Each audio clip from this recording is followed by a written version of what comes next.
activated. Hello again. I am your AI co-host, and welcome to 3.8. 3.8 is a podcast focused on the process of doing and the process of novel invention, all from the foundation of creativity. Each month will bring you no more than 5 episodes through the lens of art, science, and/or technology. You can support this podcast at patreon.com/38 or at ko-fi.com/38. LFG episodes are a little different than the standard episodes we do. It's a recorded fortnightly touch base between Andrew and Nathan. We hope you find inspiration to keep creating. And now, the humans. The last 2 times? The last 2 times. You had there's been all sorts of issues, which I did nothing to make.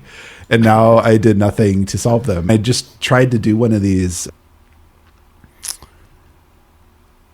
a few days ago and it wasn't working. So again, I changed nothing and then it works now. So good job, Chrome /Apple/Descript /Squadcast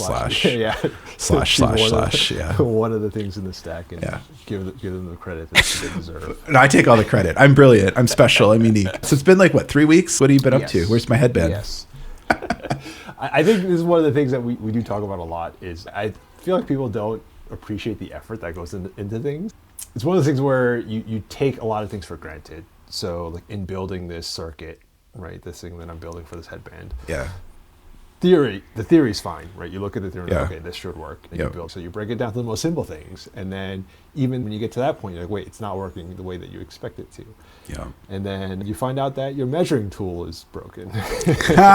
Story inspired by true events. It's happened to me twice already. No. I had a multimeter. I was measuring current. I wasn't measuring like, okay, what the heck is going on? Got a new multimeter and everything was working at that time. And then I ran into the same exact problem. Yeah. So either my circuit was nuking my multimeters or I was just getting bad luck with the equipment. When I was in Puerto Rico, it's really hard to get stuff. So it's like 2-week lead time before. Oh, sure. Yeah. Everything's on pause. You sort of assume your measurement tools are working and then you realize that they don't. You bang your head against the wall for no reason. And then you find out that it was something as simple as replacing your tools. I used to do IT stuff and help desk is always a part of that. Yeah. I don't know how many times I've said, can you check the physical plug to make sure it's in the wall? Yeah. And I hear, oh shit. Right? I'm like, I believe you. I believe you're hitting the power button and it's not working. I just really need you to find that the cord is plugged into the machine and the wall. And I'll even usually, or at the time, I guess I would have even told people like unplug it, plug it back in, like reseat it. Yep. And when the tools that you're depending on to do your job don't work as expected, you don't have tools to test your tools typically. You don't have those redundancies. So it makes it even more difficult to figure out if it's working or not. I did IT as well. Actually, after going through that experience, as we are progressing in this world where everything's technology, I think everyone should do a little bit of that because it really teaches you how to troubleshoot, like break things down and then test your assumptions, right? That's the same thing you do in entrepreneurship is you have these assumptions or hypotheses and you got to test those. Yeah. So I think that process is super valuable. And it's really hard. I think a lot of people think about it as service. Not that service isn't hard, but I feel like everyone's like, I could bring food to the table. It's really easy. Do that and then multiply it by 5 tables and then multiply it by 50 other orders in the kitchen and then multiply it by someone's having a really bad day and they want to ruin your day. It's really not that easy, but we undervalue it. As technology becomes more and more complex and critical, the skill set to actually be a good IT person is incredibly complex. Everyone I know that was started like in that sector has pretty much like gone on to do crazy shit because it's like if you succeed and if you could help desk, stomach.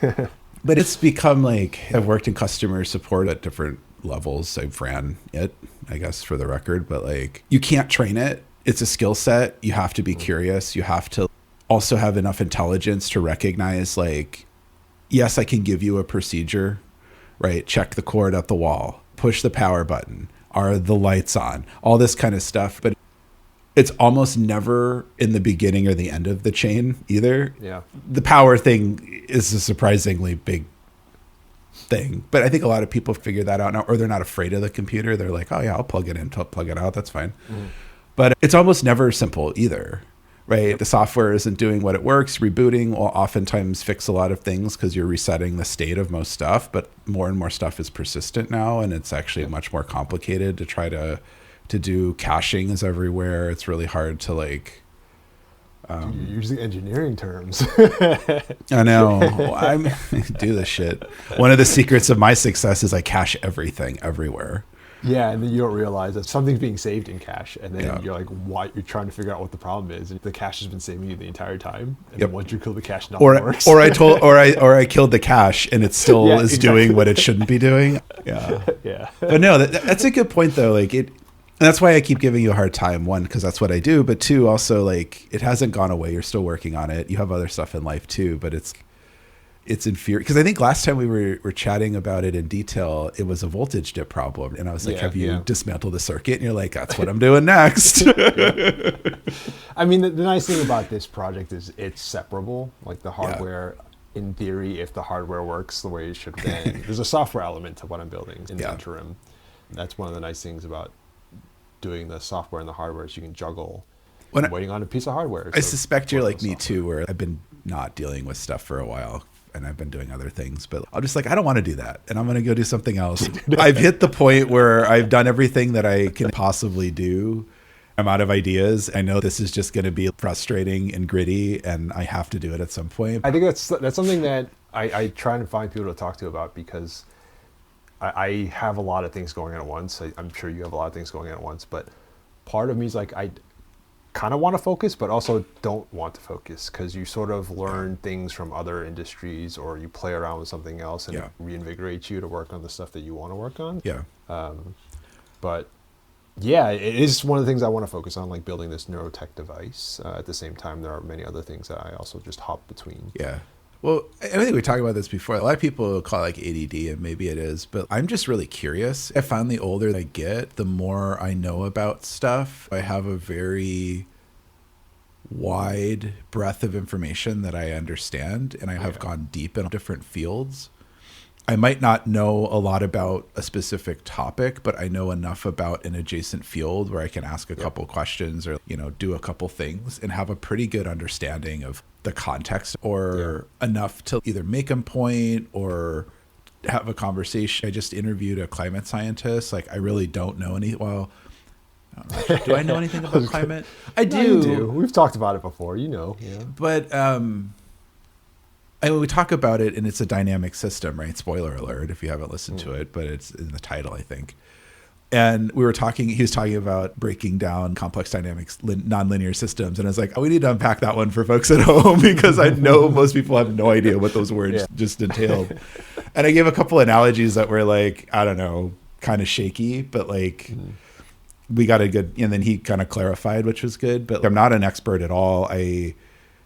A lot of the technology and techniques they use are similar to AI. It's a lot of statistical modeling, complex dynamic calculations, calculus, that kind of stuff. I have an adjacent understanding of the meta problem, but I don't know anything about the dynamic models. He researches lightning strikes. Oh, cool. I know. We didn't really get into it, and it was like the day after the election too, and we're both kind of like, hey, we did this at 9 a.m. on the day after the election. Go us. But we had a good talk, and I think this is part of the podcast too, right? It's like I don't have a script typically. I'll have topics that we might want to cover, and sometimes we hit them, sometimes we didn't. And we got into this really interesting, dynamics conversation about bomb cyclones, which, was in the news recently. Pacific Northwest got bomb cyclone, and like what that is. And because a lot of the work that he's doing to predict lightning, if there's a bomb cyclone, a massive air movement changes his world. So he actually knows quite a bit. Yeah. He's not like a specialty, researcher in that, but because this whole system is so fucking complex, like you gotta be fucking smart, I guess. So he was able to and I was like, that's a very topical thing. Like, I think it was happening or just had happened or something. We didn't get to talk. I've talked to him about the lightning stuff, and we're going to have him on again. It's really fascinating. Yeah. 70% of wildfires in the West roughly are lightning induced. Wow. And so as things get drier, as precipitation becomes more varied, there's a higher probability of more fires. And so it's like there's a lot of colloquial theories on why the wildfires are happening more. And it's also partly due to climate change, So, yeah, it has not been released yet as we're talking now, so I haven't heard it yet. Oh, it was released like yesterday. I didn't do any PR. Was it? It should have popped up by now. I didn't see it. You're a bad listener. I catch up eventually. You only listen to the episodes that you're on. That I've been on. I subscribed to my own podcast because I don't know why, but I just did. And in my podcast app just inserts into a list. I'll be like riding my bike or doing work or something. All of a sudden, I'm like, wow, this is a really interesting point. This is a really good conversation. This guy sounds familiar. Well, I often listen to a lot of podcasts when I'm doing other stuff. I'm kind of in and out, tuning in and out, where someone will say something and I'll be like, oh, that's really cool. And it's usually somebody like talking about something like, well, that's actually really interesting. And I was like, oh shit, they're on my podcast. Like, oh my God. So I don't know. I think it's funny. And it's interesting because a lot of creatives, I feel like it's hit or miss. Either you consume all your content and analyze it and make it better, or you just don't give a fuck. And you're like, I did the best performance I can. I don't need to watch it.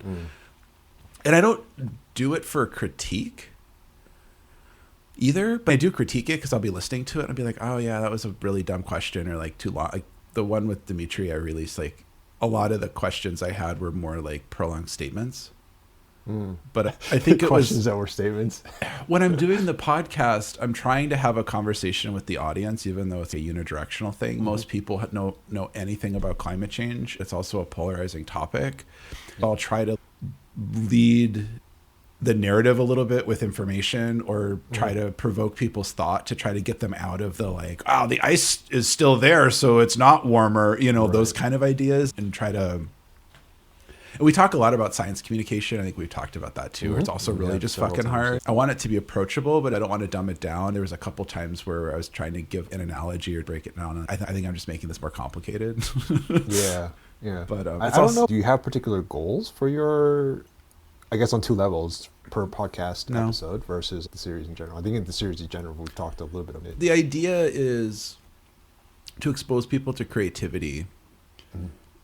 And the way I've chosen to do that is to focus on people who do shit. I'm so sick and tired of hearing the podcast circuit, as I've called it, where it's a famous person talking a book or something like that. And they're on every fucking podcast. If you don't listen to a lot of podcasts, you don't know it. Yeah, but you know that, and there's the bubbles of different stuff. And so that's interesting. And part of the app I'm building is also to help me with like, oh, that person was really interesting. I don't need to listen to the 50-minute overlap of the whole story again, but I'm really interested if there's more context that they talked about someone else or something. So it has to be people who are doing shit. And then I also like to, in doing a couple of the episodes, it became very clear to me that the people I was talking to are also very curious. And we were kind of talking a little bit before. I've been interacting a lot with random people recently, or more recently. And it's become painfully. Do you want to give a context as to why you're interacting with random people? It's become painfully obvious to me that most people are just not curious. Or they're curious to a point, and that point is usually like, I've been confronted with something I don't understand, or something that might contradict a previous assumption or my opinion. And it's like a stuck moment, quote unquote, or it gets hard and then they stop. It's fascinating to me that like in 2024, there is no stopping point, right? There's very few topics that you can't jump on the internet and find more information about, or find experts talking about God knows what. And, maybe you can't judge if that's good information, but you can get more information about something, and you can apply critical thinking to understand if that's true or not. And a lot of people don't even get to that step. And then I find that there are like, I'll call them the Joe Rogan people. A lot of those types of people are curious, but they get their information from the wrong sources, or they get bad information and they don't know enough to check it, or they put too much trust in single sources. And like Joe Rogan over time has become much worse. I think he's a very good interviewer. When he just interviews people, they tend to be very good. I've noticed in the past few months, he's interjecting his own opinion more. It's a lot more of his personal beliefs, which, is part of the interview process sometimes. But it's also like with him, he's just fucking wrong on some stuff. And he's confidently wrong on stuff. And I think he's built this 10-year relationship with his audience. And a lot of people are just taking that or he's making nuanced points and people aren't picking apart the nuance or attaching to the nuance. So that was a long way of saying curious people. And the idea that I'm working through right now is that creativity is a process. It's a learnable skill. Some people are probably more creative than others or more resistant, but I'm trying to break down this idea that it's not something you're born with. It's a process. It's a learnable skill. And so I'm featuring people from all walks of life and all sorts of different trades and working through what they do. That's starting to evolve now into having some people back. So we've established who they are, what they do. The next thing is deeper conversations about stuff. But I don't do topics on the podcast. I want it to be a natural, organic conversation because I think it's easier to listen to. It also breaks out of this highly produced mode, which I really don't like. It's artificial. I think I'm a good enough interviewer where I can get to the good points. If I'm not interested in the conversation, then I'm not going to record it because I don't think it's interesting. Oh, right. And so as I'm interviewing, you're not interested. Yeah, actively having a conversation with somebody, but I'm also typically really interested or I'll have an idea. Let's talk, what do you think about this? Or expand more on that kind of stuff. I find a lot of the people on the podcast are always like, yeah, that was fun, number one. And number two, they're like, yeah, it was really interesting. I'm like, you're talking about yourself, like what you're doing. I'm glad you find it interesting, but you know how it is when someone asks you about shit that you do all day. And like, kind of like when I talk about AI, I'm no interest in it anymore because it's just like, it's what I do. And then I think that'll evolve a little bit over time too, but I'm trying not to be too prescriptive with it. I've gotten a lot of folks who tune into specific guests because there isn't like this, I don't think the theme is really obvious. But I'm hoping to expose people to things that they're not necessarily interested in or don't know that they're interested in. There's a diversity coefficient I'm trying to hit as well. Can you elaborate? What do you mean by that? Yeah, so I've had. You're looking at metrics, or how are you determining this? A lot of it right now is anecdotal. I have people that reach out or people who have listened, but I had a venture capitalist on, I had a vice president of a skincare company on, a climate scientist. It's like entrepreneur,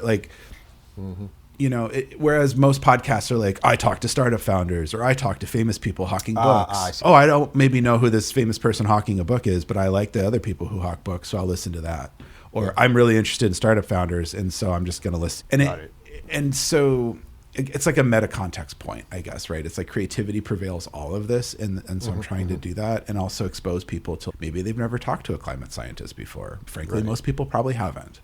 You hear like Neil deGrasse Tyson talk about climate. That's not his field. His field is astrophysics. He knows stuff about it. He's a smart guy. But let's talk to a guy who developed a fucking model to predict shit.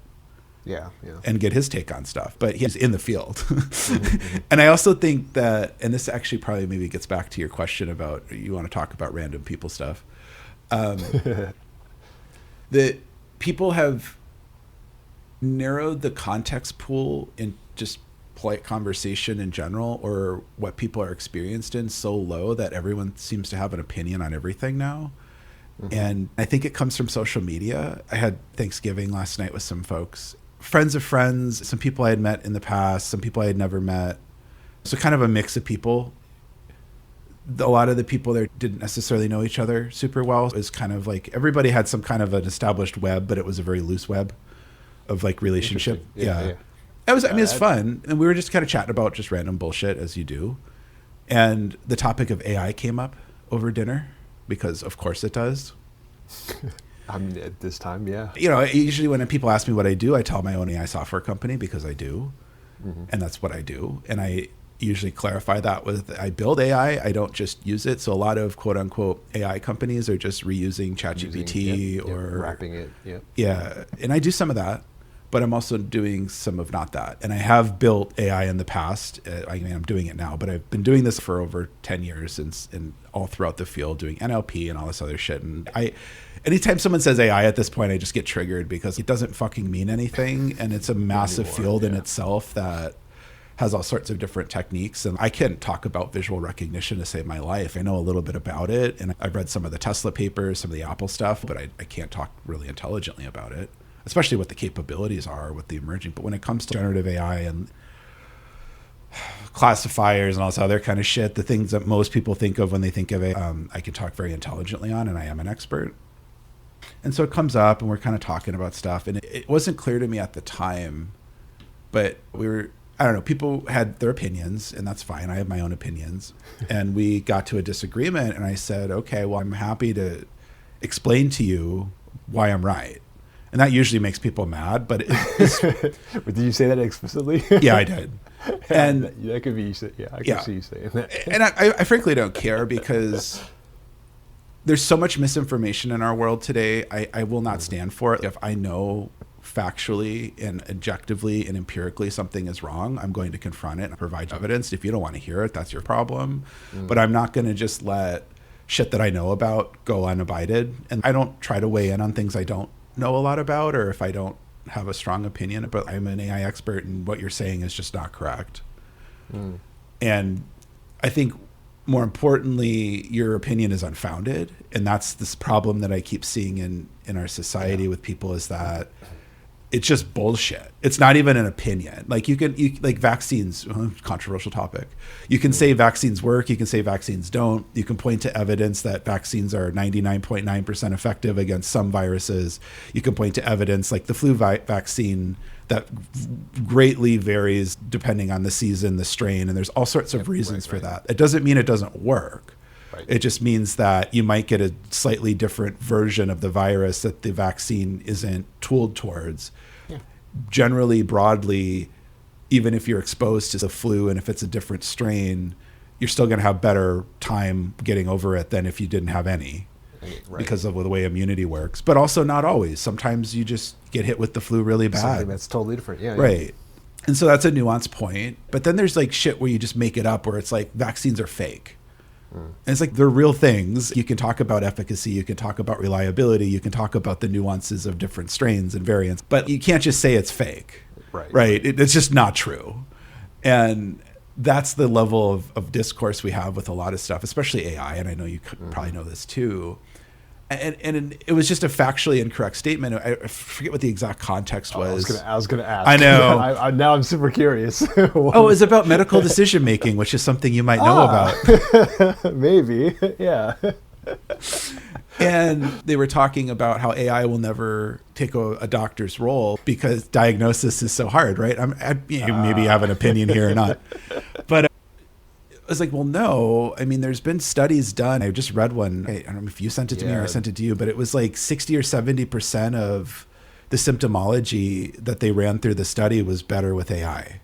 Yes. Right. And so it's still not 100%.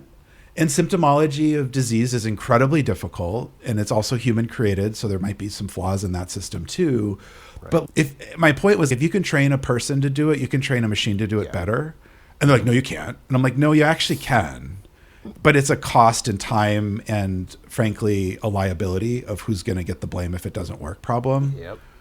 And like self-driving cars, I think, is a great example for people too. It's like they work far better than humans. And do human drivers execute driving 100% of the time reliably? No, they don't. They get in accidents, they speed, they break laws.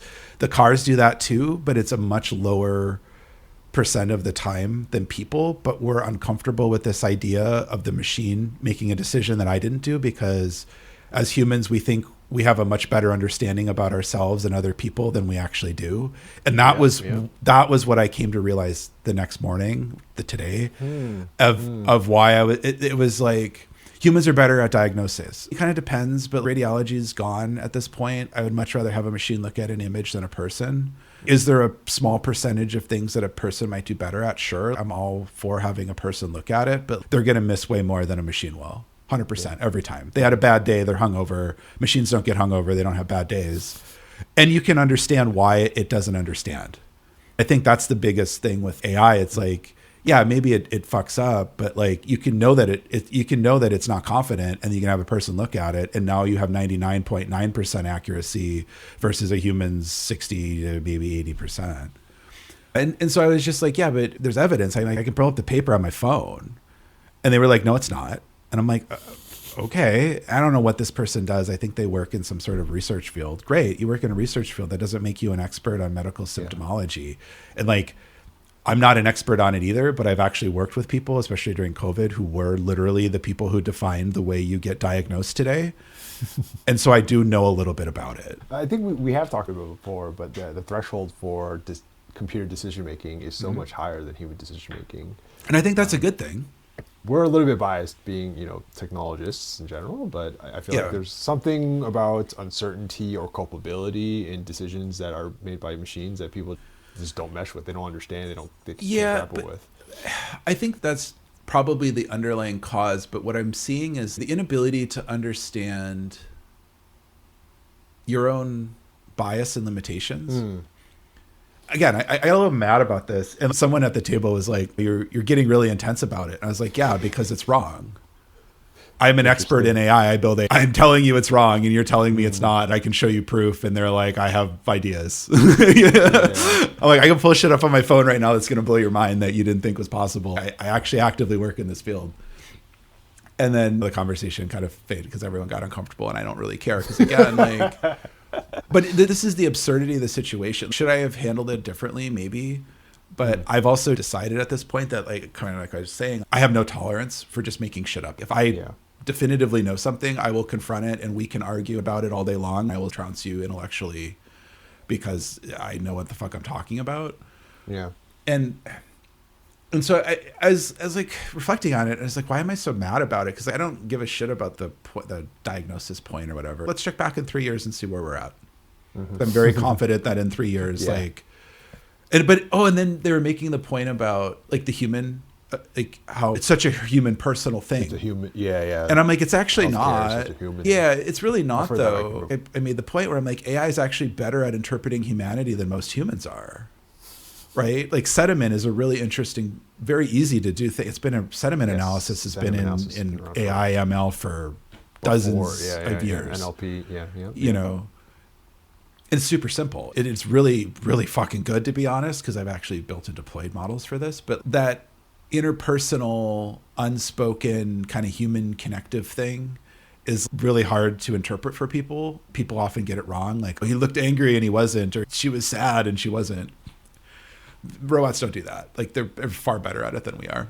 Anyway, so I was like, you just don't know what you're talking about. And I've decided now that I'm not even going to engage in conversation with AI. I'm just going to leave the room at this point. If you don't actively work in the field, there was also a person who was an AI product manager at the table and said nothing to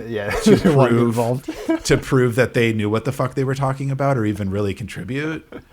And so I was just kind of like, yeah. And someone had said that, they're like, you're getting really intense about this. I'm like, yeah, because it's wrong. I can give you the evidence. And then they were like, well, there's other smart people here too. And I'm like, great, but they don't build AI. The reflection I did this morning was, this is no different than if I said I build cars for a living. I'm an engineer. I build cars. And someone's telling me, well, I know how to build cars too because I drive one. Yeah. Right? Oh, okay, cool. But that's what I do for work. Oh, yeah, I too. I drive a car for work. So now you're an expert in building cars and you can tell me what a car can and cannot do because you've used one. That's like saying like, well, cars can't do 0 to 60 in under 3 seconds.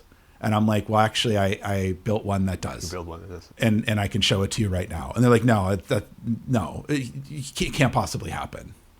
And so everyone out there is probably like, I have a car and I've driven a car. But if I ask you how to build a fucking engine or to diagnose a problem with that car, you don't know what you're doing. But when it comes to AI, everyone's used ChatGPT or at least heard of it. And now they're an expert. Yeah.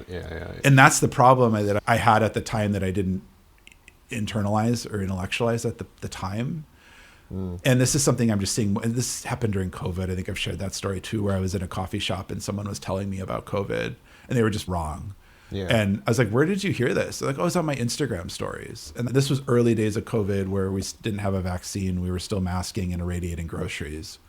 And I was working on COVID research at the time as part of a 70 institution government funded consortium to try to figure out what the fuck the thing even is. Yeah. And so I was just like, oh, okay. And then I didn't engage with them because we didn't know what it was either. But what they were saying was just conspiratorial bullshit. Anyway, that was a really long rant, but like. I think that it relates to what we were talking about. This is, I think, science communication hinges heavily on presenting factual information and saying we know better, but obviously that doesn't work. And it's a philosophical question. Do you step away because you don't want to have that conversation anymore, or do you still try and convince people that don't want to be convinced? Or how do you go about doing that? Or how do you share the information? Well, I think like it's easy. This is the death of liberalism. In liberalism, nobody gives a fuck about your opinion. You present the evidence. It's empirical, right? You convince people that your evidence is correct or not. And that's how we literally built the society we have today. Empiricism and liberalism. It's the best idea wins out. It's not perfect. It doesn't always happen, but that's the prevailing theory of our society. You can have an opinion, but that doesn't mean it's real. Up until recently, nobody cared if your opinion was your opinion because you're just some crazy person at the bar yelling at people. The people who are actually doing the work or actually doing research are the ones pushing it forward. Now everybody has an opinion about everything. Anytime you get confronted with something that you either don't have a template to understand or confronts your belief that your opinion is correct, then it's a shutdown or the conversation is getting too nuanced there's a fallacy for this where people are presented with information that opposes their own. They actually just stay headstrong. Exactly. Confidently wrong. And I don't know what the fallacy is, but that's the same idea. And so, and I call the political system, when you talk about the quote unquote liberals in America, at least, faux progressivism, because it's not progressive. All of the policies that came out during the campaign were actually regressive or conservative. Like we don't want to change anything. That's by definition not progressive. Literally, you cannot call yourself a progressive and be advocating for the status quo or to not be making progress. Sorry, you just can't. The Liberal Party, in order to have liberalism, you have to be able to have a conversation with somebody who you don't agree with or a conversation that's potentially inflammatory. Right? Because if somebody's confronting your worldview that humans are better at diagnosing patients than machines are, and someone presents you evidence and then you say, no, it's not, that's not liberalism either. Yeah. Right. And it's not empiricism. And so what I found is that this is just this degrading of our society. And I blame social media 100%. I'm trying to confront this kind of thing on the podcast, right? It's the whole point of the podcast, curiosity, because if you're not curious, you'll never get through any of this other shit. If we're having a conversation and I'm like, here's some evidence, and you're like, I don't care, you're not showing curiosity towards the evidence, we'll never make anything happen. Yeah, right. I think it's a learned skill. I've worked in academia, I've done research, I've done all this stuff. And you have to be able to set aside your personal viewpoint or your personal feelings and say, show me your evidence. Yeah, I don't believe it, but show it to me. I'm going to try to look at your evidence objectively, even though I'm biased because I'm a person and you're always biased. People are always biased. There's no such thing as no bias. But I can say, oh, that's a really interesting point that I either didn't consider or know about. Or I can say, hey, here, I think I found some fault in your evidence. Talk to me more about this. Or can you explain why you made this assumption? Because a lot of research, you have to make assumptions because there's no pure system of reference. Yeah, it's just sad to me that that's dead. I think it's frankly just dead. There's little pockets of the world that are still doing, but like even in science, most people are not doing real research anymore. That's another topic we can go into. Academia, science. Well, I guess there's science and then there's academia. Yeah, well, it's the dark ages, right? We had a fairly good intellectual bent going, and then religion took over most of Europe. They lost plumbing. And they lost astronomy for the most part. I don't think a lot of people realize, but the Arabs are the ones who kept Western civilization alive while the European continent was warring with itself and literally like sleeping in its own shit. They were keeping astrology alive and invented a lot of modern mathematics. And then discovered or invented. You want to have that conversation? Yeah. I'll just concede that point. Sure. And then sometime around there, Islam really became popular, and then it was a conservative ideology, right? You don't progress. It is the literal word of God, the way that it's written, and that has dominated a lot of the culture. But luckily, I guess for humanity, right around that time, the Renaissance in Europe was starting off. And that was actually a long process, even though most people, I think, say it was like 5 or 10 years of like just massive.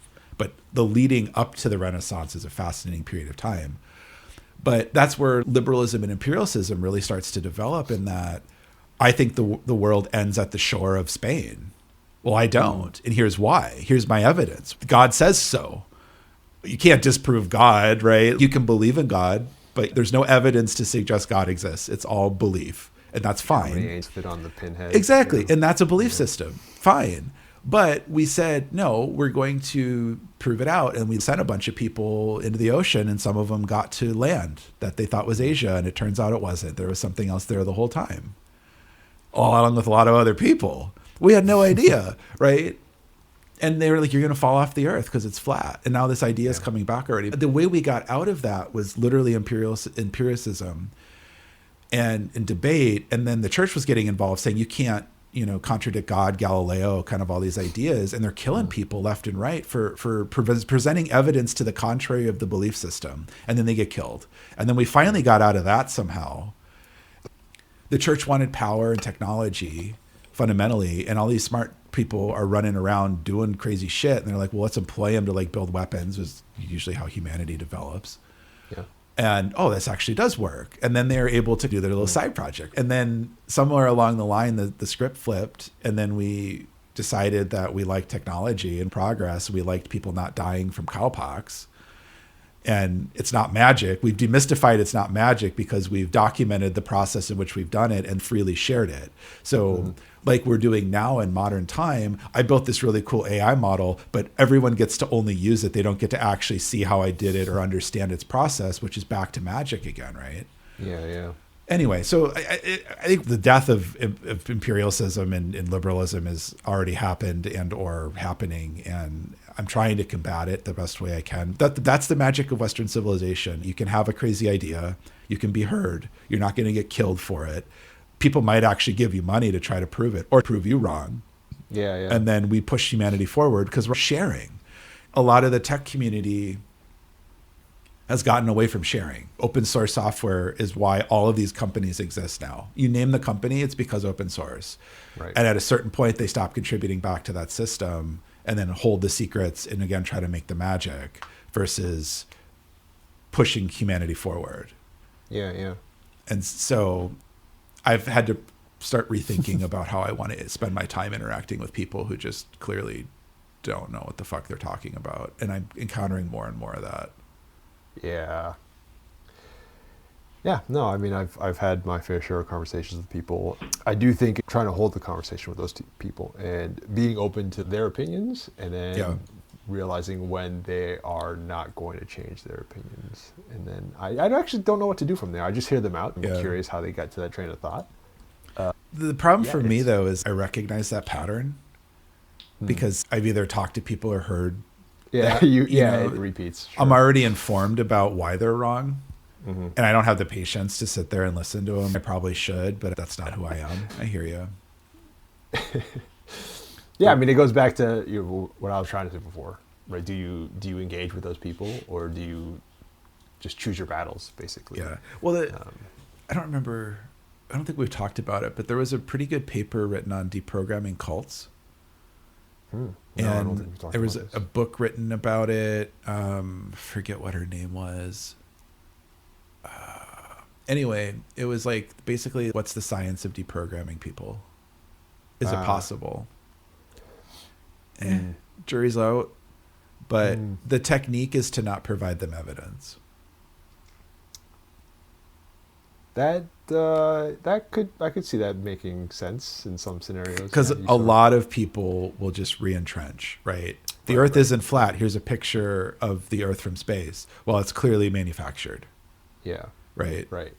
Especially those big ones, because they have a fundamental worldview, and then when you present them information that conflicts with that, they don't know what to think anymore, and that's why they sort of dig into what they already do know, right? Or what they think they know. Or I think because I don't remember the conclusions of the paper, this is just my opinion, but I think for a lot of people, the foundation of their opinion to get them in the cult or into whatever belief system is also founded outside of evidence. It's typically belief, like I believe this person, or you can't. I believe this evidence. Right. Yeah, it's not like, oh, well, this empirical paper says that the world's actually round because this experiment was done.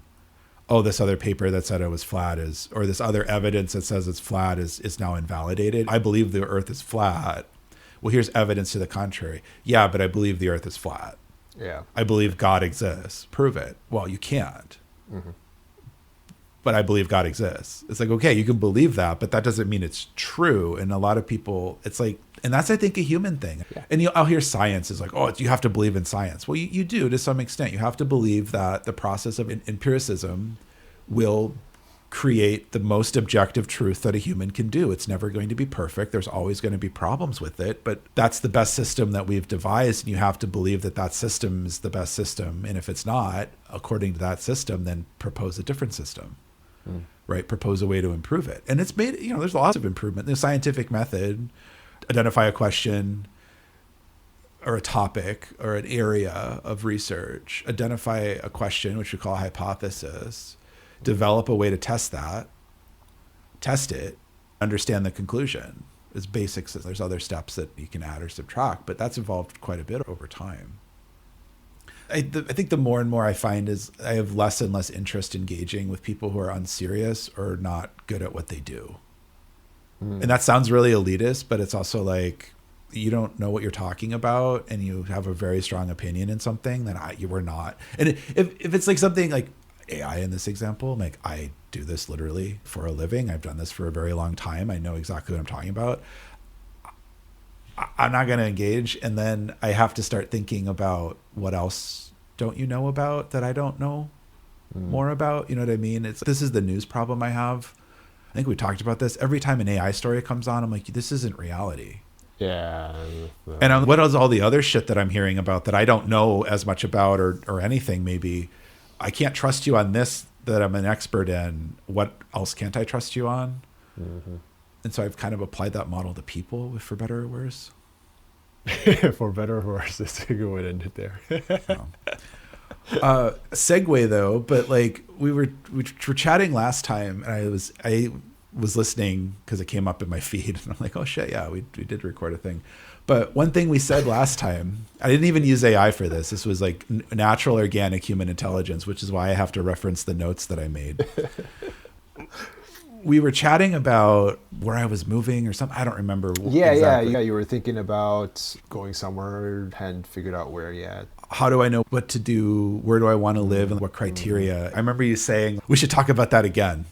Yeah. So let's talk about it again. Yes. Yeah. So this is the only time we've had a scripted statement on the podcast. How do you go about figuring out what you want to do with your life? Yeah. Oh man, I don't know. For me, it's you start with that. That's a good. I know. I don't. I don't think anyone does. Well, it's interesting because I think I've talked about this before. When I've been interviewed in the past, people ask me, "What's your process for getting stuff done?" And I'm like, I don't know. I just do it. I identify what I need to do and I do it and I get the objective, right? It's really simple. And I think people are like, how would you do that? That tells me they don't know how to do things, frankly, because it's like, it's a bad question. The evidence that I can do things is my resume, and you can not believe that. Asking me how I do things does not prove anything on my resume true or false. Right? Okay. And it's also very contextually different. Every company has a different process. So if your process is to go to the CEO and get their opinion on something or buy in, and then they say do it, and then it happens, versus a bottom up, right? Build consensus, an initiative, yeah. And so it's just a really bad way of asking how you work.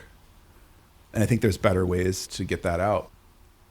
The same is true for like, how do you know what you want to do? I don't know. I think the only way to understand that is to have the curiosity, or to be forced to be curious, to be exposed to a bunch of stuff, and then you will probably naturally gravitate towards something, and you'll have more curiosity or natural curiosity, unless you're like, some sort of mental, problem that prevents you from doing that. But yeah, I think most people will and if you don't, then you're either not curious or there's something else going on. Maybe you're depressed and you're just not interested in anything. That's not how most people are, right? Like, yeah.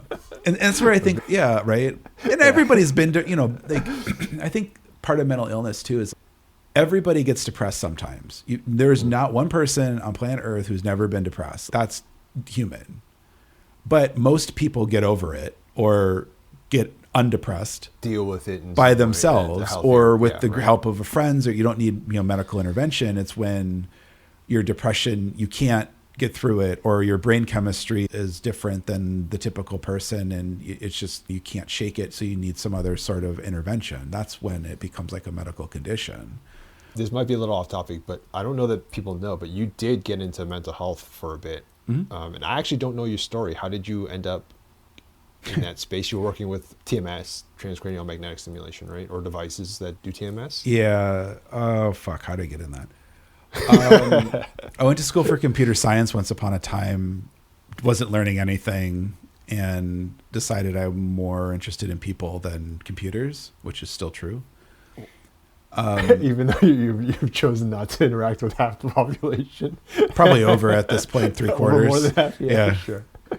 Continue, yeah. For me, I want to spend my time with people who are like doing stuff that I don't know about, or can challenge me in my understandings of stuff. And that's not very many people. And I think that's just how it is. That's fine. I can choose that. If you want to be around people who love football and play football when they're not watching it on TV, there's nothing wrong with that.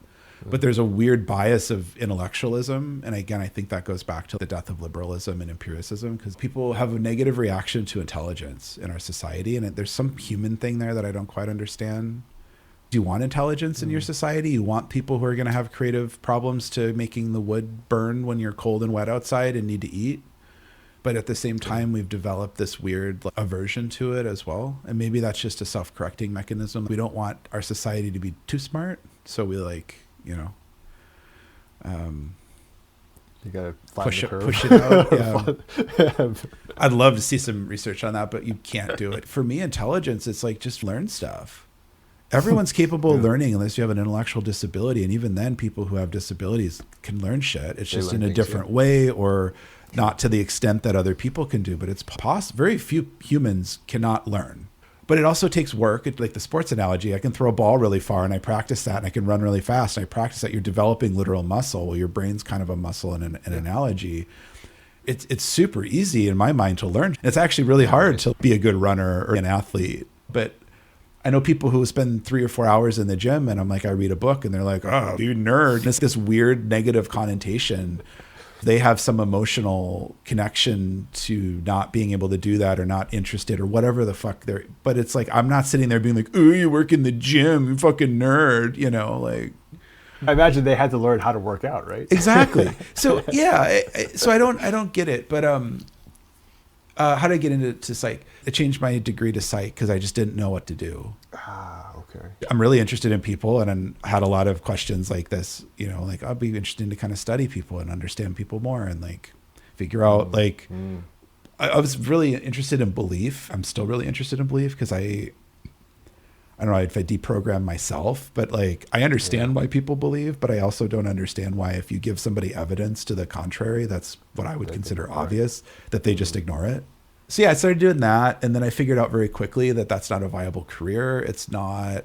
And if I wanted, and I had a really good professor who sat me down, and she's like, there's 2 tracks. So I'm like, I don't know, 18, and I'm switching my major, and she's like, there's 2 tracks. You can either do counseling, therapy, that kind of human services route, or you can do research. Yeah. And if you want to do research, you have to get a PhD. You can technically do it with a master's, but you got to get a PhD. The school I was at had 2 tracks. It was more like professional services, development, clinical, and then the research. There's a lot of overlaps, but they tried to make sure you could succeed and not just get a degree in psychology and have no fucking skills and not be hireable. I'm not saying people with degrees in psychology don't have skills, but in the market, get a degree with something that has science in it. And most of psychology, especially at a bachelor's level, isn't science. Sorry. But yeah, got out of that pretty quick because it was like, one, I was dabbling in sociology at the time too. And I think this is where I've kind of figured out where if you have to call something science, it's not science. Yeah. Social sciences. Well, right. Social sciences, right? So there's a lot of measurement statistics and probabilities in psychology, but the entire field is pretty much predicated on an artificial distribution, right? That's your bell curve. In most studies, 50% of whatever was studied is normal or typical. Now we can't say normal because it's condescending, but it's typical. And then you effectively have the wings. 25% of things are not typical, either to some extreme or another. And that's not true in there's other ways to do it, blah, blah, blah, blah. But most stuff and most things that people associate with psychology are just artificial distributions. And then you get into the empiricism of how do you do it. A lot of these studies are like 10 people. A lot of research in psychology is also college-age students because they're in a department of psychology. Weird problem, right? Yeah, the weird issue where all your subjects are of a certain demographic. Exactly. Or of a certain socioeconomic. Yeah. So I'm seeing all sorts of holes in this, you know. And then you look at the history of the field. I have friends who are psychiatrists, psychologists, counselors. Totally great preparation for that kind of stuff. Not my thing. And the thing I'm seeing a lot of recent, and I hate disclaiming myself, but psychology is mostly an artificial bell curve because most studies actually are. And then people are like, why do you hate psychology? I don't hate psychology. It's just, that's how it is. And that's not what I'm interested in doing. And that's fine. I'm not saying it doesn't work. I have a lot more questions than I did before. So did a bunch of other stuff in college, ended up graduating, ended up working at a company that did electronic health records. And became what the fuck was I? I don't even know what I got hired as.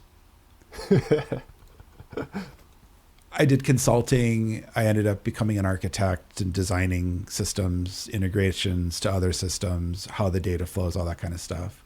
Okay. And one of the clients that we had at the time was, so this was around Obamacare, Affordable Care Act. We went from paper to digital effectively. And a lot of hospitals were digital. This is where the United States government mandated we have to do it. And so there was a lot of work going on in that space, but a lot of parts of medicine were also removed from that mandate, psychiatry and psychology being one of them. It was very nuanced, and I don't remember a lot of the nuance, but basically if you were a psych-only hospital or a behavioral health institution, you didn't have to be electronic with asterisks. Interesting. So most are still on paper. Most of them still are on paper, but do you know why that? I didn't know that was a thing, though. Part of it, I think, was the lobby of the medicine people were trying to get hospitals on. Interoperability was a big argument. And so with psych, you don't have a lot of interoperability. You have a lot of team notes. And then... I think a lot of it was privacy, too. Like people... there's a mental health stigma. And then there's also the way that a lot of therapy interventions happen is also really unstandardized. Frankly, most of it's bullshit, but there are a lot of really good mental health institutions. And a lot of it's also just super complex. If you're doing it correctly, you're adapting everything you do to the patient. Whereas in medicine, CT is a CT. You're adapting to a system, Yeah. And you might have a neck brace or a head brace or an arm brace, but for the most part, a CT is a CT. You go in the tube, you wait, you look at the dots, and you don't move your head. Whereas if you're trying to get over a phobia of opening a door, that could look very different between me and you. And so I think part of it's hard. And there's also not a lot of money in it either. So I think there's probably there's no money in it at all. So one of the clients that we got when I was doing this was a behavioral health system, and they were kind of forward looking, and we're like, if everyone's doing this, why don't we jump on the bandwagon? We're going to make the investment. We see the future effectively, like we see how this could actually benefit our patients. And they had a shitty electronic record already. They've kind of experimented, and so they're like, cool. And so the thing went out to, basically like we never did that at the company that I worked at for the most. There's some asterisks on that, but we really didn't. And so they were like, hey, you have a psych background, right? And I was like, no. Like, great. Why don't you take up leading this project? Interesting. And I was like, what? It was fine. My manager was actually pretty good. The person I had at the time was really good. My second one was a fucking, gotta bleep it. Oh, she just straight up lied to me. Oh, wow. Like for 6 months. Oof. Yeah, it was bad. And you know who you are. But yeah, so then I got into that, and then we did it. We built the first HIMSS 6 compliant medical record in the history of the United States, I think. There's maybe one other international, but so HIMSS is an international organization that kind of sets criteria for efficacy of record use. So are people using the health record, and are they making improvements to outcomes effectively? That's a lot more than that, but that's high level. And so, it was the first one certified. I did all the doctory stuff. So all the psychiatry stuff, MD stuff. It was only psych facility, but they also had some medical doctors in, especially people like eating disorders, and there's actual health stuff going on too. But the primary focus was behavioral health. And it was the whole spectrum. So it was inpatient, so you're hospitalized maybe against your will, all the way through. We have day programs where people come in for a couple hours, do whatever it is they're doing, go home. Residency programs, the whole gambit. So it was really fun. It was hard mode.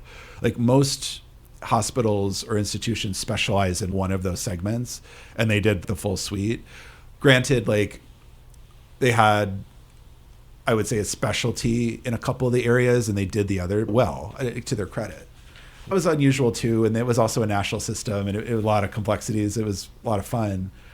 Left the consulting thing, did some other shit, and then I got a call one day from one of the people that I worked with at that hospital system saying, hey, would you want to come do that stuff, but for us and not for the other company? And we really want to bring innovation into technology too, not just the electronic, but they were like the dark ages of computer use. We did some NLP stuff and all that. Anyway, I've worked that whole time predominantly with providers. I'm not a doctor, but I've spent tens of thousands of hours understanding what they do, how they do it. And you find it pretty quickly, and I'm sure a lot of doctors will tell you this too, that most ailments are not unique.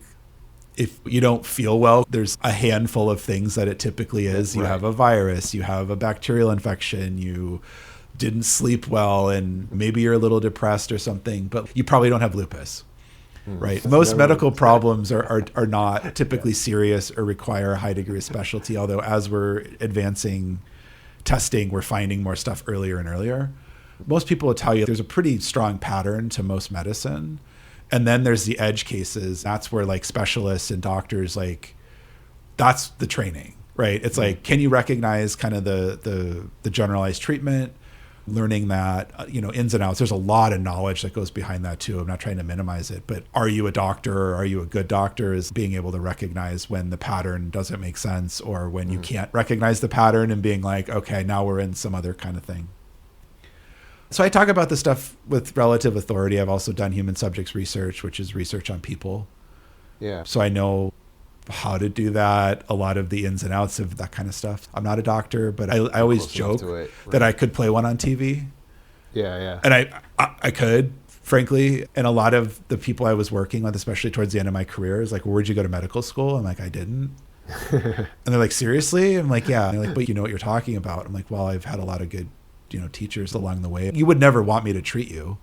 Never. I'm not going to even suggest that. I know a lot about the field, but applying that knowledge is very different than understanding how to recognize it. And I think that's where a lot of people, going back to our earlier conversation, don't understand. You can use AI and understand it, but that doesn't mean you can apply it. That doesn't mean you can build it. That doesn't mean you can talk authoritatively on it. When I talk about medicine, I usually disclaim it, but I also talk in generality. I'm not going to say you are depressed and here's why. Right. Even if I think that. Huh, cool. Yeah. No, I didn't. So anyway, long story, but nice. So that's how I ended up in. I don't remember what the question was. That's how I ended up. How did you end up in the mental health space? In mental health. Yeah. I was kind of what do you want to do with your time? Yeah. Well, and now I fuck with people. So like I have some friends who are MD psychiatrists or PsyD psychiatrists. And when I'll meet friends or people, and then I don't usually just go into like the dissertation of what I know about behavioral health. I will if people are interested, but I'm not good. And I'm like, oh, so what do you do? They'll be like, oh, I'm a psychiatrist. And I'm like, PsyD or MD? And they look at me like really strange. Like, how do you know that? And a lot of times they'll try to explain it because most people have no fucking idea what a PsyD is, let alone an MD, or why that matters in what context. It was my job to know that for a very long time because it varies by state and sometimes municipality. Fun fact.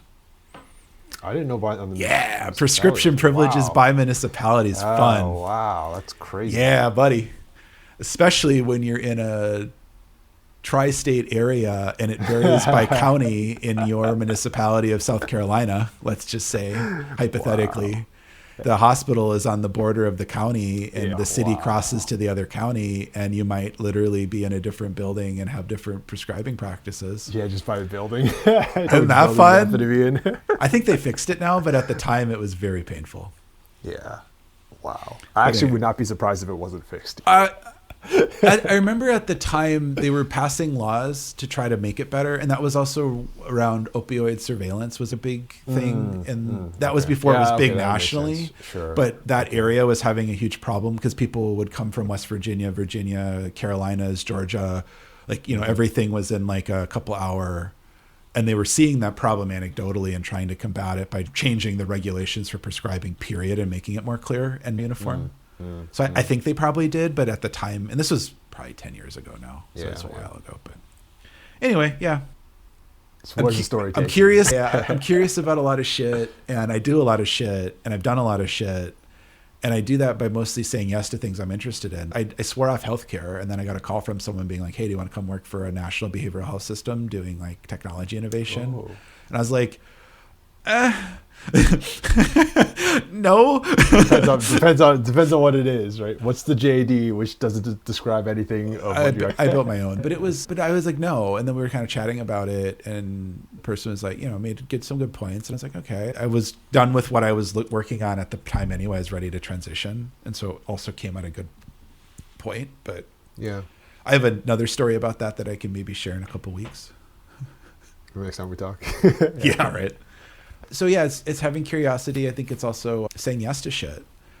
A lot of people who are successful will tell you I'm successful because I say no. And I like to delineate that I pretty much guarantee that you didn't get to be successful by saying no. By saying no, right? Right. Yeah. Once you're at that executive level, I would argue you still don't want to say no, but you want to be able to delegate the stuff you do say yes to and effectively execute on it versus saying no. There are some things you just have to say no to. If you have a good group of people working with you and a good organizational structure, you can say yes to a lot of stuff because people will get it done really quickly and efficiently, and then you can do more. You're more productive.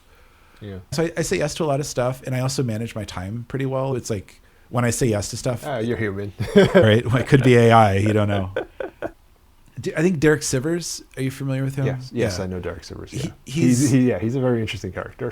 he's got a good take on this. He wrote a blog about it. He might have even wrote a book about it. He has a book. It's hell yes or hell no. Yeah. Right? It's a very interesting book. Yeah, he does. Yeah. And I heard him talking about this long time ago. And for folks who have no idea what we're talking about, so he invented CD Baby, which was a thing in the 90s that you could, as a band, produce music and then distribute it back when you had CDs and stuff and you couldn't just download things. He's done a bunch of other stuff too. He sold that, went on an exploration of life journey kind of thing. He's still kind of doing that thing now, and he writes about stuff and perspectives and has podcasts. Philosophy of life nowadays, Yeah. And he wrote this book, Hell Yeah, Hell No. I'll summarize it by saying, like, if you're going to say yes to something, make sure that it excites you, you're passionate about it, and you commit to it. Otherwise, say no. And he's got a lot of reasons and a lot of really good stories as to, like, how he came to that. Because, again, I think that's one of those things where people are like, oh, yeah, I do that too. And then they're like, I'm so busy, I don't know what to do. And I'm like, well, then you've not done it. I think there's also something like somewhere in the business realm, I call it full body yes or something like that. If you're going to say yes, make sure your whole effort isn't going into it, not just like a maybe. Yeah, yes, I want to do that. I think like I'd push back on that, especially if like your early career or trying to get into things. Because I have an example of this recently. I went on a hike with some folks a couple of weeks ago, and I remember how it came up. Someone was like, "Hey, you want to do a hike?" And I was like, "Yeah, sure." It sounds kind of like laissez-faire. I don't know. I like hiking, but it was also a busy time, and I don't know if I really feel it. I think it was during jury duty actually, and I was like, "I hope that's why you were." I hope I'm done. Everything. I hope I'm done with the trial by then, but I'm not really feeling it. I wasn't really feeling being around a bunch of random people. Like I knew a couple folks, but there's going to be people I didn't. I'm just like, I don't know. And I woke up that morning and was just like, I don't really want to get out of bed at like 7:30 on a weekend to go fucking hiking in the rain. I'm dragging my feet and I'm like, oh fuck, I'll do it. At least I get some exercise out of it. And then I went on the hike and it was fun. And I got to meet some people I would have probably not have met, or, built up better relationships with people that I wouldn't have had that opportunity with. It was fun. Decent hike. We actually had really good weather for it too. It rained a little bit, but it wasn't like a monsoony rain. So yeah, in hindsight, I'm glad I did it. I'm glad I went, and I'm glad I had that perseverance. But it was one of those things where I think a lot of people would have bailed, and a lot of people did actually. Like the group dwindled pretty drastically. And so I absolutely agree with full body, yes, but I would also say you have to have some sort of a coefficient personally I totally agree to with push you. yourself into stuff where you're not necessarily excited for, or might be something you don't like. Because I think that just develops better character. And I talk about this all the time with people too. It's like in a relationship with other humans, you do shit you don't like sometimes, or that it's not your favorite thing, but it's like my friends want to go watch a movie and I don't really want to do it, but I want to hang with my friends or support them or whatever it is. And I feel like the society is tipped so towards individualism, where it's like, if I'm not 100% on board with this thing, I'm not going to do it. And that's why our society is the way it is. Right. Yeah. I mean, I think with most things, obviously, there's a balance to it. It's understanding what the concept is and then knowing when to apply it. Yeah. What you're saying is absolutely true. You definitely need to have this sort of training your self-discipline, doing the things that you don't actually want to do. Yeah. So what you just did was a clear example. I don't feel like doing it, but I'm going to go do it. It feels so weird to me to talk about this stuff, because I've done a lot in my life, and I've done some really crazy shit, and I've done some really, like, I guess, impressive things. And people ask me, how do you do that? And I'm like, I just do stuff. Yeah, you just got to. And that leads to new opportunities. There's no master plan behind what I'm doing. I even hesitate to say that I seek opportunity, because I don't look at this stuff as an opportunity. Mm-hmm. But there's always opportunities every time you do stuff, right? But it's also weird, because I feel like people are like, oh, you're like autistic and you're processing the world through rules. And I'm like, no, I'm just trying to explain. People flat out call you autistic. I had someone do that once. I used the line from Sheldon, I know I'm not, I have my mom tested, or my mom had me tested or something. Yeah. But when you talk about the world through like rational, logic, and I often use those analogies because I work in technology. I was talking to a friend last night where I was just like, well, it's basically a social graph. And he's like, oh, and I was like, and I'm like, it's a weird way to describe it, but it makes perfect sense if you know what that means in the context of what we were talking about. And then I don't have to sit there and try to explain shit. And he's like, oh yeah, okay, I can see that. It is weird to kind of talk, but I'm also trying to, part of, again, the podcast, I know these are very different, where we just kind of talk about shit, but I try to break it down, especially when we're talking. So like, you're not that kind normally. Yeah, normally I just feel like you're a fucking idiot. I don't want to talk to you. Well, it's funny because I'm not, and people don't know me, but I'm not I'm not a judgmental person, but I have high judgment. And I think that confuses people who don't know me very well. And I also have made a conscious decision to stop this word salad life we all have, where we have to disclose all this information up front. And like, it used to be you just talk to people, and if someone said something you didn't agree with, you would refute it, or you would say, I don't really want to talk about that. Can we change the subject?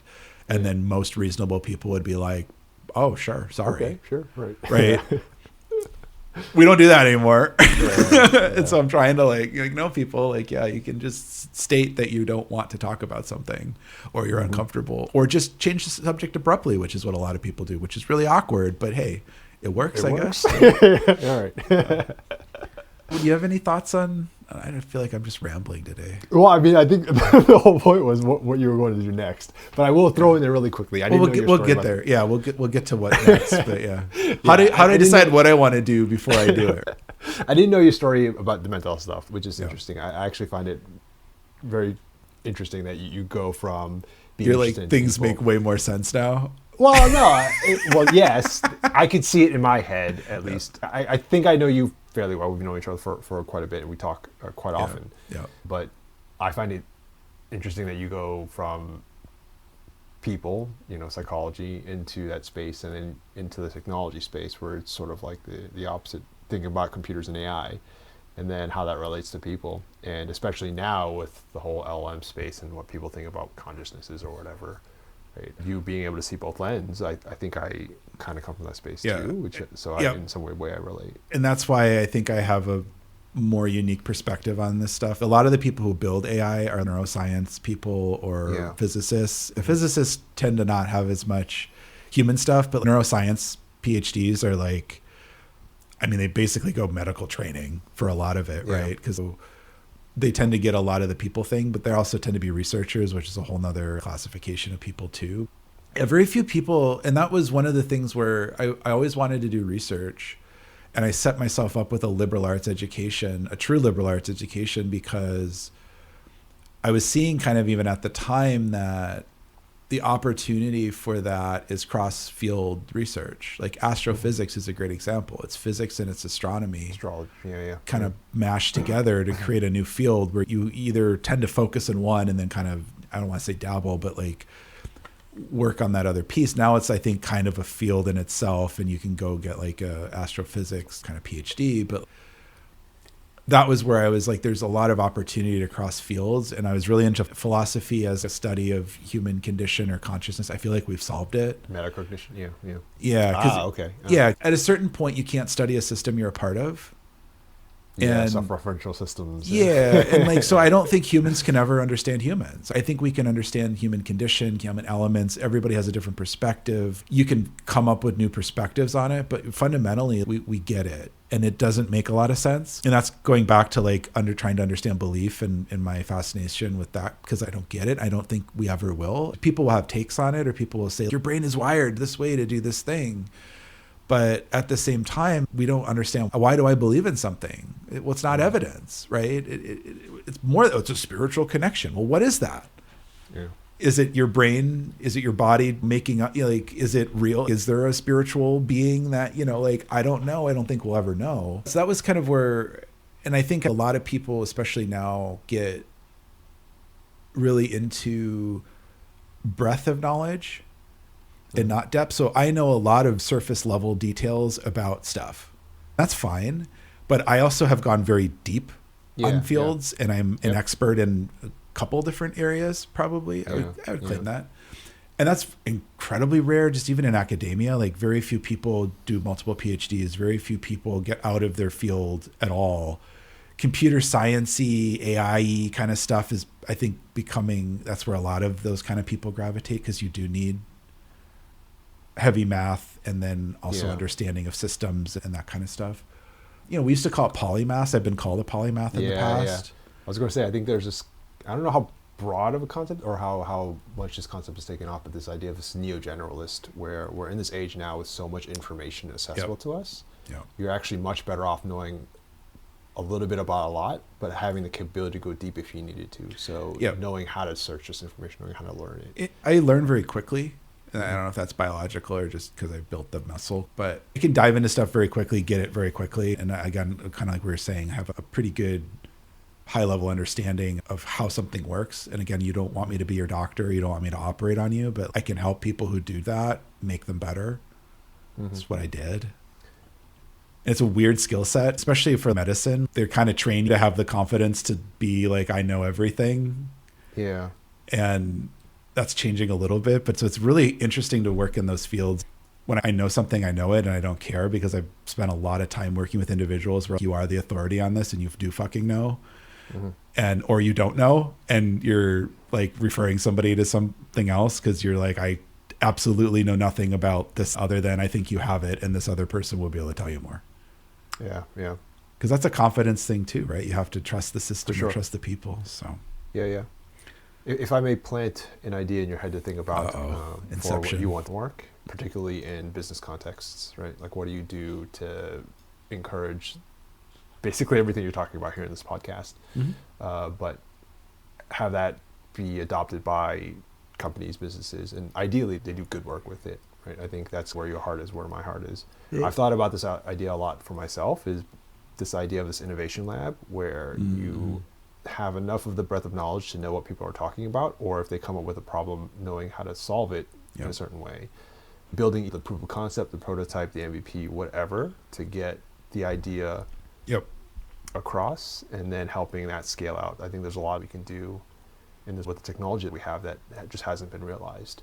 Either because people don't know how to do it, or because people haven't honestly decided it wasn't worth doing.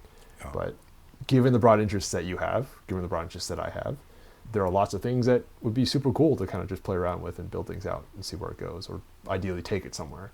And I'm interested in enabling systems, I think, at this point too. Yeah. To your point, I've thought about either starting or joining an incubator. MIT Media Lab comes to mind. That kind of model. I'm not sure that it works in a commercial setting. Like, I think of like Bell Labs or something where That's a unicorn example, right? Yeah. And I was really interested in Google for a little bit. Then I got to know some people who work there, and I'm not interested really in it at all. I mean, Google's does some really cool stuff, and you can still do really good things. But the problem that I think, and I think we've talked about this before too, it's like the large corporate problem of you get a lot of people in positions of power who are there to seek more power and accumulate power and are not there to push it forward or drive value or better somebody else by producing a better thing. And I feel like, again, with the death of liberalism and empiricism, we've lost this idea just completely out of the script where we have to assume positive intent. It's like, well, no, actually, that's not people. People are vindictive assholes who will accumulate everything they can if abled. And we've known this for thousands of years. And we've decided all of a sudden, for some reason, that that's not how it is. Like the entire Constitution of the United States was founded on the idea that one person shouldn't be in control. And before that, for the last couple thousand years of human history, that's basically what the system was. And when you read the founding documents of this country, but then also the personal letters of the people going back and forth, everyone gets lost in the politics of it. But they're all talking about the human condition. They're all talking about, can we make a system that basically survives humanity? Right? Because the human condition is, I want to accumulate more. I want to best other people. If I don't like you, then I am going to get rid of you, or I'm going to get rid of your stuff, or make your life harder. And how do we have a system where we can all get along well enough to do stuff and survive, but also not allow any certain group of people or any certain ideas to become so pervasive that they infringe on what we think the rights are of every human being, unless you're black.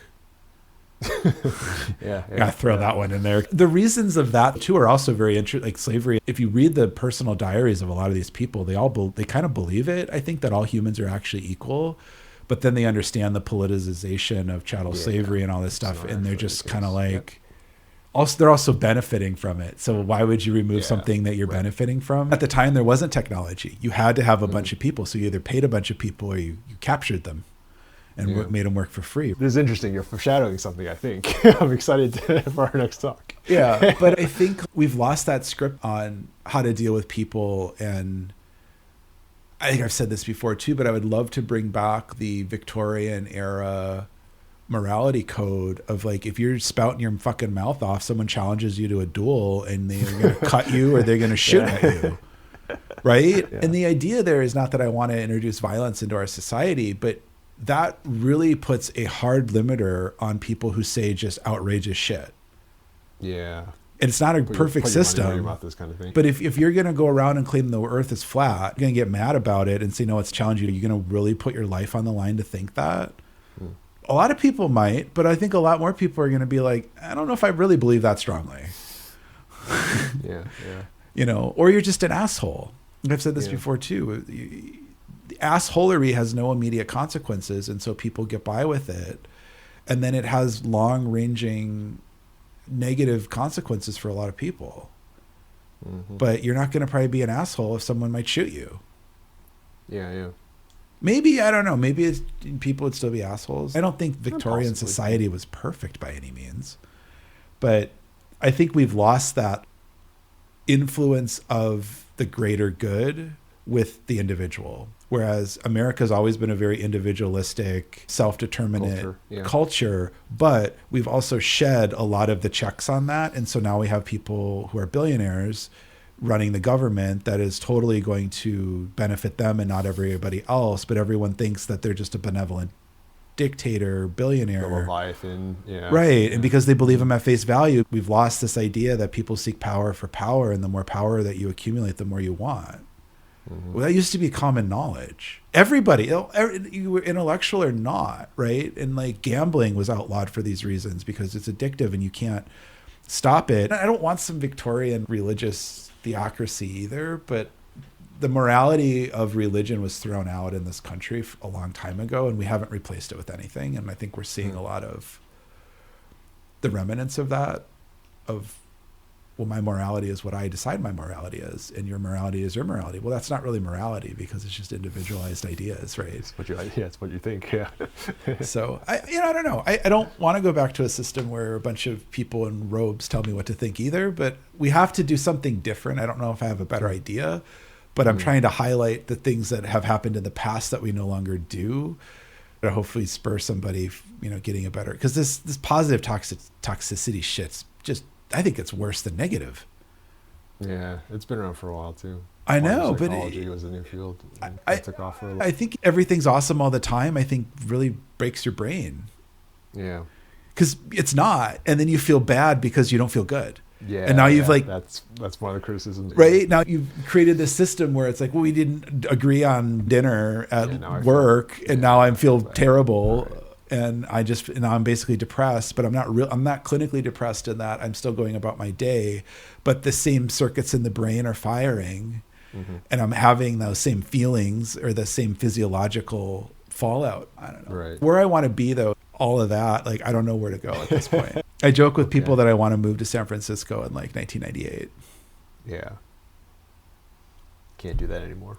Maybe next time, right? Next time. Tune in next week, same time, same channel. I don't know. Anything else to add? I know we've been chatting for a bit. I mean, this was a good one. I think kind of the whole leading up to it, we talked before, was where that goes. And I think a lot of the things that you talk about are things that I've thought about as well. I personally don't know what I'm doing about half the things that I'm doing. I think I made this My point. heart's in where your heart is. Yeah, but I made this point last time. I think we kind of chatted through similar stuff where you don't know what you want to do, you don't know what you're doing, but you're doing stuff. The trap a lot of people fall into is, I don't know what I want to do. I want to watch Netflix. It's okay to watch shit once in a while, but when your default is, I just don't even want to challenge myself and I just don't know what to do, or I'm so disgusted or whatever, then you fall into that pattern of inaction. As long as you're trying to make progress, that's 80% of it. You have to succeed too. This idea, you tried hard and you didn't succeed. No, fuck that. You have to succeed in stuff. But you also have to try. And I think if you're having a problem with trying something and then failing and then not wanting to try again, you have to build that resistance and you have to get that grit of just trying shit. And when you stop doing that, that's a problem. Yeah. And it's frustrating. No one really talks about the hours and hours or days or years of their life they spend doing shit that they don't like or hate or don't really enjoy, to then talk about, I really love doing this one thing and now it's, I'm the built Uber or whatever your thing is. So I'm trying to talk more about that kind of stuff too. It's okay to not know. It's okay to not feel good about stuff all the time. It's okay to try things and decide you don't like it. But you have to keep trying stuff. Keep trying stuff. Yeah, I think that was what was it? No, keep curious. Did we end on a podcast something like this? Yeah. Cool. I'll see you next week. Right. You can find us at 38.com. It's like the word create, but with a 3 instead of the C. As always, we encourage you to listen, watch, do. We'll see you next time. You can support this podcast at patreon.com/38 or at ko-fi.com/38. Thanks for listening.